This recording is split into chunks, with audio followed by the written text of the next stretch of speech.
Y'all know the name.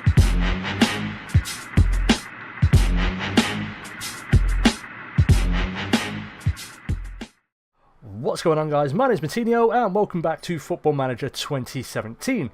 So at the end of our previous episode we picked up a very good 2-0 win at home to Everton, which broke our run of back-to-back defeats against Bournemouth and Manchester City.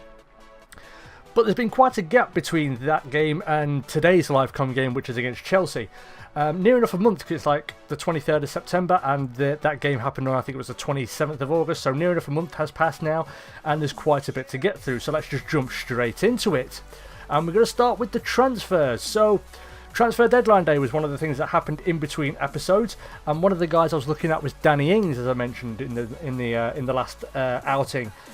But we didn't manage to get him in. We went back and forth with Liverpool about a transfer fee. Eventually I said no, and then I tried to get him in on loan. Liverpool said yes, and then Ings said no. So that kind of put pay to that. But it wasn't a complete lost deadline day, as we did manage to make one signing. And it was this guy, David Faraoni. He joins on a 3-year deal. He pops up during deadline day as being placed on the transfer list by Udinese. And it got me thinking that I wanted a bit more experience at right back to challenge Berardi, because I don't think Coyle and Dallo are going to be able to do a massively consistent job should Berardi go down injured. So I opted to get this guy in. The board and the coaches aren't particularly happy with it, but I am, because I think he looks good. You know, he's got okay tackling, positioning, crossing's very good, your pace. I'm happy with it, and we'll see how it goes, and hopefully him having a bit more experience, he'll be able to push Berardi a little harder, and also give us a bit more depth in that particular area of the pitch. What that means though is that Louis Coyle has gone out on loan for the season to Hibernian. So again, I just don't think he's ready to play Premier League football consistently. So he's gone out on loan to Hibernian. Hopefully he can improve and come back to his next season and maybe push Berardi or Faraoni out of the team and make that right back spot his own. But on the subject, on the kind of the general theme of adding more experience, there was one other signing that came after deadline day, and it was this guy, John Obi Mikel. So I mentioned him in the previous episode along with Yaya Toure, and I opted to go and sign John Obi Mikel because A, he's a bit younger, B, I think he was going to want a bit less in terms of wages. I could be wrong, I didn't even try and get Yaya Toure in. So he's going to add a bit more, not only international experience, but Premier League experience to our centre midfield, which is lacking it a little bit there. And he's still got good stats in the right areas: stamina, natural fitness, composure, positioning, passing, tackling, first touch, all these areas. So hopefully he's going to come in and just add a bit more experience in terms of depth, or a bit more depth in terms of experience, should I say, to our centre midfield unit. The other piece of news was this: the Young Player of the Month award for August went to Kylian Mbappe. John Larson came in third, just with Marcus Rashford in the middle there. And I can't say I'm surprised, because he's been absolutely fantastic since he's joined us, and hopefully these performances can continue, because he's just been absolutely out of this world. And like I've said in the previous episode, if I even get a sniff of a permanent transfer, I don't care how much it costs, I'm going to bring him in.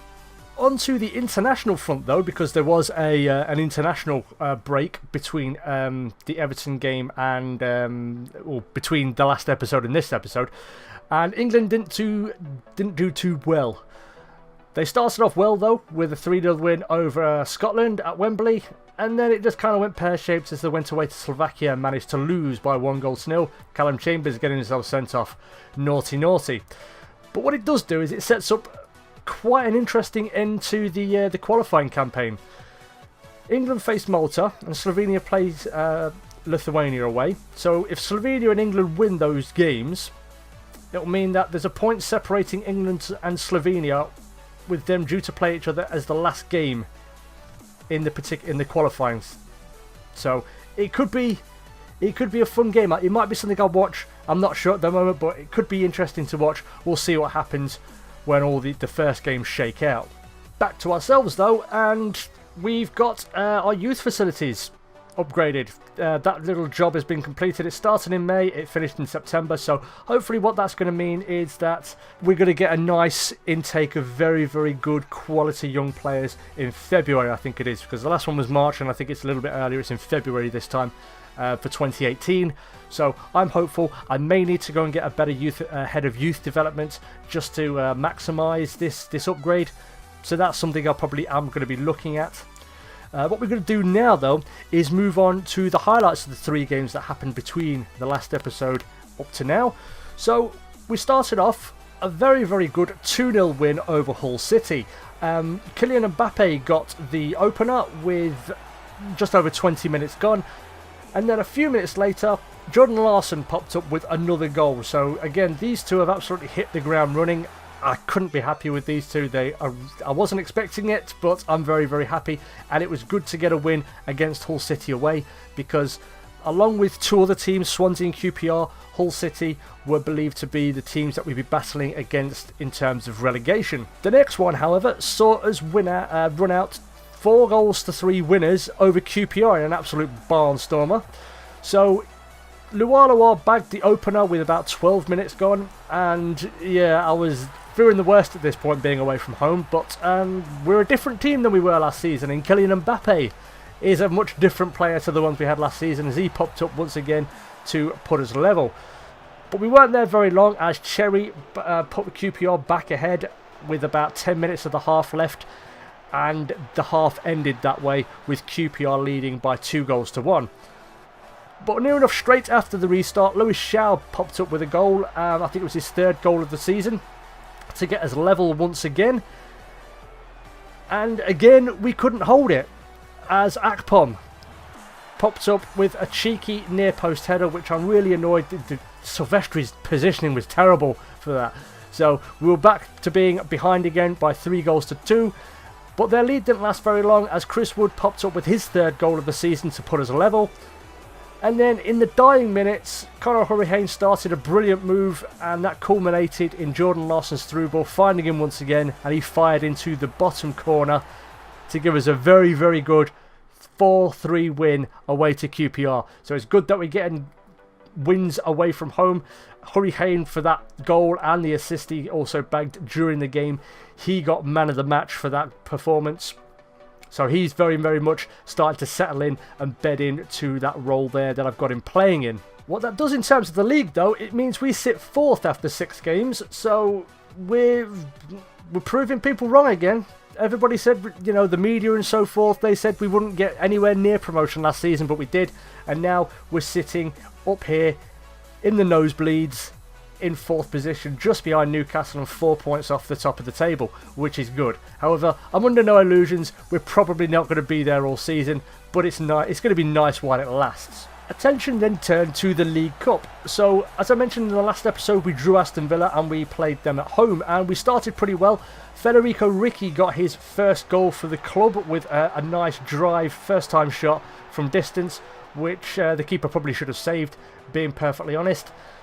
But the keeper had absolutely no chance with the second, as we went 2-0 up through Stuart Dallas. Kemar Roof with a beautiful ball sprayed crossfield, and Dallas with a first-time volley off the side foot, which just flew into the top corner. But it's never simple with Leeds, is it? And we went down, we conceded, and it was Jack Grealish who picked up the goal. Again, I don't know what Silvestri was doing in goal, but that kind of gave Aston Villa the impetus to kind of go on and get back level.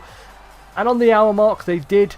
Jonathan Kojia picked up the equaliser with a very, very good finish. Top corner, nothing Silvestri could do for that one. And that meant we were level. And the game stayed that way in normal time, which means we went to extra time, which is something I really didn't want. But Odson Edouard came to the rescue, as he picked up the 3rd and the 4th goal for us. The first one, very, very good composed finish into the bottom corner. But the second one was even better. Deep into injury time of extra time, he popped up with a very, very good, a cheeky flicked header from across from our new signing, John Obi Mikel, and that gave us a 4-2 win and put us into the next round. And in the next round, we play Blackburn Rovers away from home, and I'm pleased with that. I would have liked Peterborough, considering they're a League One team, or Norwich or Forest, but I'm happy we've got a Championship team, which will give us a good platform to move into the quarter-finals potentially. There are a few pretty big games. One, I think you'll probably see Man United and Liverpool, Leicester and Tottenham, Man City, Newcastle. They're all big games, but hopefully we can get into the quarterfinals and maybe have a really, really good run at a cup. But attention now turns to our live-com game for today, which is away to Chelsea. So this is the team. It's reverted to form. I did make a lot of changes for the League Cup game against Aston Villa with a number of players coming in to make their debut. However, there is only one enforced change from the last league game, and that's John Obi Mikel. He comes in to replace Liam Bridcut, who has somehow, I don't know how he's managed it, but he's managed to get himself suspended. He's picked up 5 yellow cards already, so he's going to be sitting out this one. But as I said, it's for these sort of situations that I sort of brought Obi Mikel in, because I don't think big games like this, young players may be susceptible to letting the occasion get the better of them every now and again. So Mikel will partner Hurricane, the normal backline: Silvestri, Berardi, Janssen, Bartley, Xavi, Mbappe right wing, Schaub left wing, Wood and Larson up front. On the bench we've got Pau Lopez, David Ferrauni, Federico Di Marco, Diego Poyet, Stuart Dallas, Federico Ricci and Kemar Roof. So what I'm going to do now is I'm going to jump into the game. Leeds United versus Chelsea, Stamford Bridge. I'll see you over there. So here we are then.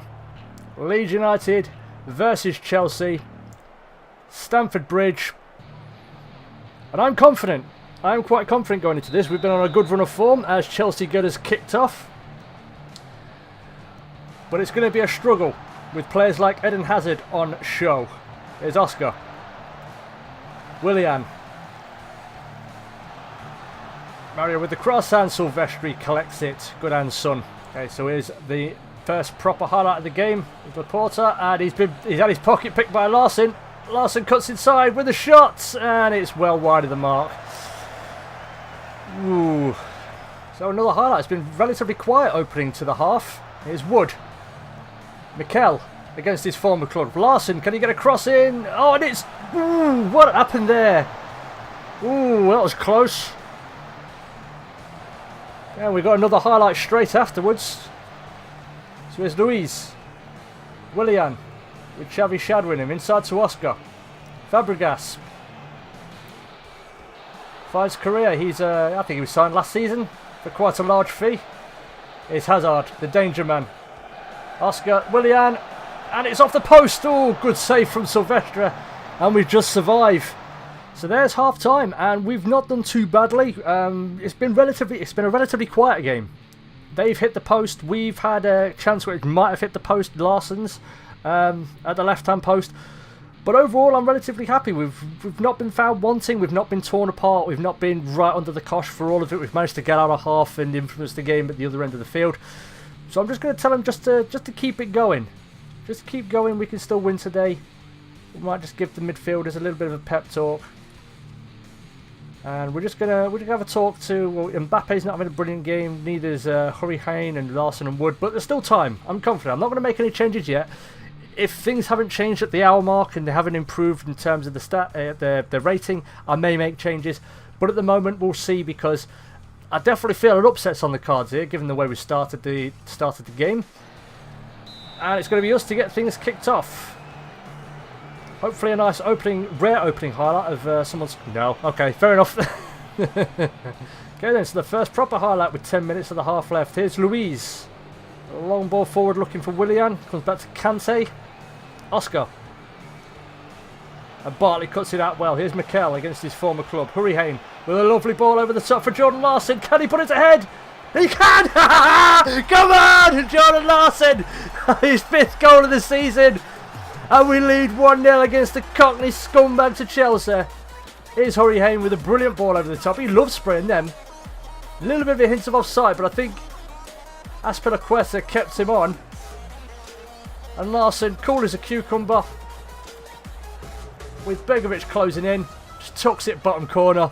Chelsea 0, Leeds United 1. And the dream continues. Come on. Okay, so we've got another highlight now. With just over an hour gone. Here's Fabregas. Correa. Fabregas again. Goes back to Conte. Mario, can he get a cross in? He can. Correa. And good save. And a good tackle from Bartlett. Ooh. We're not giving up this lead quite easily, are we? Okay, so I'm going to make a change because Mbappe hasn't had a brilliant game and he's looking a bit down at the moment. So I'm going to bring Dallas on because he did well in the League Cup midweek. And I've got an eye on John Obi Mikel because he's looking a little bit tired, and also on Chris Wood because he's not having a brilliant game. So possibly we'll see Kemal Roof and Diego Poyet coming in. But I'm going to give it another 5 minutes and we'll see what happens. So I'm just going to leave it at that for the time being. Dallas coming in to replace Mbappe. Okay, so we've got a quarter of an hour left and we've got another highlight. Laporte gets up well. But here's Stuart Dallas with a lovely ball over for Larson. Can he make it 2-0? Oh, Bregovic makes a save. Oh, we're so close. 2-0 run away to Chelsea. This would be good. So we've got a corner though. And it's going to be Dallas to take it. Whips it in. Bartley gets up. Janssen. Oh, it's there. It's 2-0. Come on. Francis Janssen's first goal of the season. And surely now we've got this game wrapped up. So Dallas with the corner. Goes near post. Bartley just flicks it on. And Janssen. Just an easy finish really. I don't know what Willian was doing. He was completely dead to it. But I don't care. Chelsea 0, Leeds 2. And we're on our way to a very, very big win. Come on. Okay, so we've got about 10 minutes left. And I'm going to make changes now. Because Johnny Mikel's on a yellow card. So I'm going to bring Diego Poyet in. And I'm going to play him in. I want to play him as a ball-winning midfielder in the defend duty. And I don't know, Pontus Jansson's looking tired, but he's already scored a goal, so that might give him a boost. I think I'm going to bring Kemal Roof on, because he did good against Villa. And I'm going to play him as a... I'll play him as a complete forward, because he played in that role, so we'll play him there. So there's our 3 substitutions, these ones being Poyet and Roof. We've got about 10 minutes left. Let's see if we can hold it out. Okay, so another highlight. You missed part of it there because I was dicking around with things. So here's Dallas. Can he get a cross in? He can. But it's cleared. Here's Willian. I've moved this to a counter-attacking mentality. Oh, there's a lovely ball over the top for Hazard. And he spooned it well over. Oh, he's having an off day. And we survive with 5 minutes left. Okay, so this should be the last bit of the game. Dallas with a corner in. It's cleared somewhat. And Chelsea are going to look to break now with Eden Hazard. Good tackle by Shaw, but he goes back to Xavi. Blow the whistle, ref. We're about done. Surely we're about done. Ball over the top looking for Roof, but it's not very good. Got about 10 seconds remaining. Begovic with a long ball up. Here's Pedro. A good tackle from Hurry Hayne, and that's it. I cannot believe we pulled that off. I would have taken a draw at the start, but this was just completely just out of this world. Absolutely brilliant. The defence, Bartley and Janssen. Bartley threw himself at one in the first half to keep us... Sorry, the second half, early in the second half to keep us ahead, I think. Silvestri made some good saves. Berardi wasn't, out of place, neither was Xavi. And Jordan Larson was just, he was all over the shop, making things happen and causing just the right nuisance in himself. So we pick up a brilliant 2-0 win. Let's just give them their due, really. That was special. It was special. You did so good.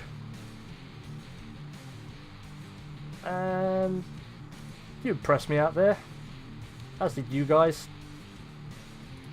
Great in the second half. Let's just passionately very happy with the defensive work because it was brilliant. The defense was brilliant. We didn't really. They had a couple of chances, but overall, we did so good. So let's see what that means for the table. Oh, we got this. What did you make of it? Great result for us, but I'm especially pleased for the fans. Couldn't have done it without them. Yep, that's true. So overall, we just about had the better of it. 18 shots, 9 on target, 16 for Chelsea, and 6 on target. They had more of the possession, just about. But what it means is we're up to second in the table with 7 games gone. And like I said, I'm not getting ahead of myself. I don't imagine that we're going to be staying there all season, but this is exciting. I wasn't expecting to get a result here against Chelsea. So if we do get dragged into a relegation scrap, wins like this are going to just help no end in that sort of scenario. Looking at the results, Stoke won, Liverpool beat West Brom, Man City beat Swansea, Spurs beat Hull convincingly, and Watford beat Everton. So, the next game, I think we're going to go to, the next one we're going to see, where's the schedule? There it is. I think the next one we'll come back to. I think we'll come back to the League Cup game. it's either going to be the League Cup game or the Swansea game, because again that's a tie against someone who was predicted to be, you know, fighting us and Hull and QPR in terms of a relegation fight. So I'm torn between these two, but I think I might go. I'm not sure. You know what? I think I will go with Blackburn in the Cup. I think Blackburn in the Cup would be a good one to go to. I was toying with the idea of Tottenham because it is going to be at Wembley Stadium, because they're there for that season because the stadium is being built. But now I'm going to stick with Blackburn. So the next game we're going to see a live comp is going to be Blackburn away in the 4th round of the League Cup, with a possibility of us getting to the quarter-finals if we win. With Watford, Tottenham and Swansea being the highlight games. And following that, I think we'll be coming back for a double-header, this Arsenal and Man United double-header, with highlights of Crystal Palace as well. But that's the episode today, so thank you everybody so much for watching. If you did enjoy today's episode and our magnificent win against Chelsea, then please hit that like button, you're not going to break it. If you're new to the channel, don't forget to subscribe. Also, if you're new to the series, there's a link in the description, you can go and watch it from the very, very beginning. But again, thank you for watching. Hit like, hit subscribe, stay cool. And as always, I will catch you on the flip side, where right now, we are second in the table. Peace!